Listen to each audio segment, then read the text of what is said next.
आपकी आवाज को सुनने आ रही है प्रभात खबर इलेक्शन एक्सप्रेस। देखते रहिए प्रभात खबर इलेक्शन एक्सप्रेस। भारत और अमेरिका के व्यापारिक रिश्तों में एक बड़ा भूचाल आ गया है। अमेरिका ने एक तरफा फैसला सुनाते हुए भारतीय प्रोडक्ट्स पर कुल 50% का भारी भरकम टैरिफ लगा दिया है।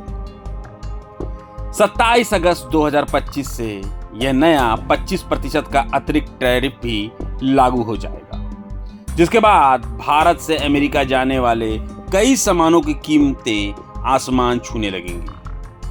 अमेरिका ने इस फैसले की वजह भारत द्वारा रूस से तेल और सैन्य उपकरण खरीदना बताया है।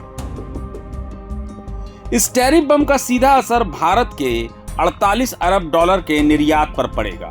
इसकी सबसे गहरी चोट भारतीय अर्थव्यवस्था के रीढ़ कहे जाने वाली सेक्टर पर होगी, जैसे टेक्सटाइल, रत्न और आभूषण, झींगा, चमड़ा और मशीनरी जैसे उद्योग सबसे पहले और सबसे बुरी तरह से प्रभावित होंगे।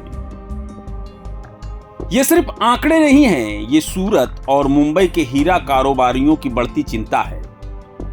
ये तिरुपुर और नोएडा के कपड़ा मिलों में काम करने वाले लाखों मजदूरों के भविष्य का सवाल है, और ये विशाखापत्तनम के झींगा फार्म्स पर मंडराता एक बड़ा खतरा है। एक्सपर्ट्स इसे भारतीय निर्यातकों के लिए एक असंभव चुनौती बता रहे हैं। उनका कहना है कि इस फैसले के बाद अमेरिकी बाजार में भारतीय सामान बांग्लादेश, वियतनाम और कंबोडिया जैसे देशों के सामने टिक ही नहीं पाएंगे, क्योंकि वहां ड्यूटी बहुत कम है। Federation of Indian Exports Organisation ने चेतावनी दी कि इससे बड़े पैमाने पर नौकरियां जा सकती है। भारत ने अमेरिका के इस कदम को अनुचित और अन्यायपूर्ण करार दिया है। सरकार राहत के उपायों और नए बाजारों की तलाश में जुट गई है।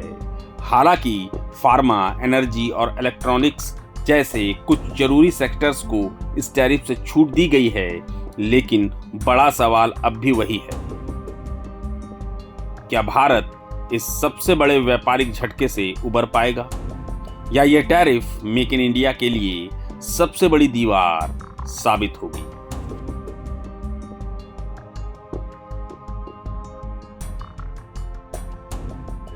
प्रभातखबर.com, विश्वास वही, रफ्तार नहीं।